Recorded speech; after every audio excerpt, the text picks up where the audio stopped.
শনিবার দিনব্যাপী জাতীয় ঐকমত্য কমিশনের সঙ্গে সংসদ ভবনের এলডি হলে এনসিপির বৈঠক। সংস্কার কমিশনগুলোর ১৬৬টি সুপারিশের উপর মতামত জানায় তারা।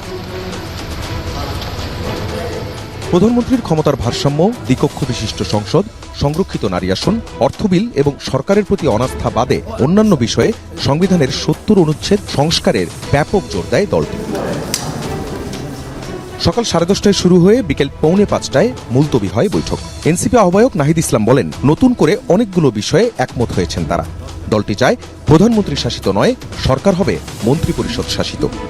দুইবারের বেশি প্রধানমন্ত্রী হতে পারবে না, টার্ম লিমিট থাকবে 2 বার। সর্বোচ্চ রাষ্ট্রপতি এবং প্রধানমন্ত্রী উভয়ের ক্ষেত্রেই যিনি একবার প্রধানমন্ত্রী হয়েছেন তিনি রাষ্ট্রপতি হতে পারবেন না পরবর্তীতে। আমরা প্রধানমন্ত্রী শাসিত সরকার নয়, বরং মন্ত্রী পরিষদ শাসিত যে সরকার সেটার প্রস্তাবনা দিয়েছি। সংবিধানের মূলনীতি নিয়েও প্রশ্ন এনসিপির। তাদের মতে এতে করে রাজনৈতিক দলগুলো নিজেদের ইচ্ছে চাপিয়ে দিত, তাই মূলনীতি বাতিল চায় তারা। আমরা সংবিধানে রিপাবলিকের কথা বলছি, আমরা গণতান্ত্রিক রাষ্ট্রের কথা বলছি, আমরা মৌলিক অধিকারগুলোর কথা বলছি, যার মাধ্যমে রাষ্ট্রের জনগণের অধিকার কিভাবে নিশ্চিত হবে, কিভাবে একটা অন্তর্ভুক্তিমূলক রাষ্ট্র হবে। এর বাইরে আবার মূলনীতির প্রয়োজন আছে কিনা, কারণ মূলনীতির যেই বাংলাদেশের সিলসিলা আমরা দেখেছি সেটা আসলে খুব সুখকর অভিজ্ঞতা আমাদের জন্য হয়নি। এনসিপি নেতারা বলেন, কোনো দল বা গোষ্ঠীর স্বার্থে যদি সংস্কার আটকে যায় তাহলে জনগণ আবারও রাস্তায় নামবে।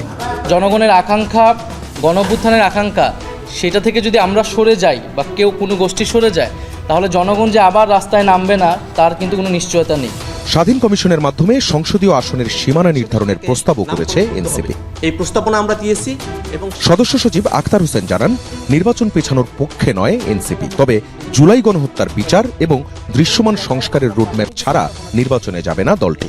নির্বাচন অবশ্যই হতে হবে, কিন্তু তার আগে বিচার এবং সংস্কারের দৃশ্যমান রোডম্যাপ সরকারকে উপস্থাপন করতে হবে, বিচার এবং সংস্কারকে দৃশ্যমান করতে হবে। কমিশনের সহসভাপতি অধ্যাপক আলী রিয়াজ বলেন, যে সকল বিষয়ে রাজনৈতিক দলগুলো একমত তা চিহ্নিত করা হচ্ছে। সংস্কার কমিশনগুলোর পক্ষ থেকে যে প্রস্তাবগুলো দেওয়া হয়েছে সুপারিশ, সেগুলোর মধ্যে আপনাদের কিছু একমত আছে, কিছু ভিন্ন মত আছে। আমরা সেই একমতের জায়গাগুলোকে চিহ্নিত করতে পেরেছি, আমরা সেগুলো নিয়ে অগ্রসর হব। পাশাপাশি যে সমস্ত জায়গায় আপনারা আংশিকভাবে একমত কিংবা ভিন্ন মত, সেগুলো নিয়ে আলোচনা করব এবং আলোচনা প্রয়োজনে অব্যাহত থাকবে। রোববার বিএনপির সঙ্গে আবারও বৈঠকে বসবে জাতীয় ঐকমত্য কমিশন। 23 এপ্রিল জামায়াতে ইসলামীর মতামত নেওয়া হবে। পরে ধারাবাহিকভাবে অন্যান্য দলের সঙ্গেও বসবে ঐকমত্য কমিশন। নির্বাচনের আগে দলগুলোকে এসব বিষয়ে এক ছাতার নিচে আনার প্রয়াস কমিশনের।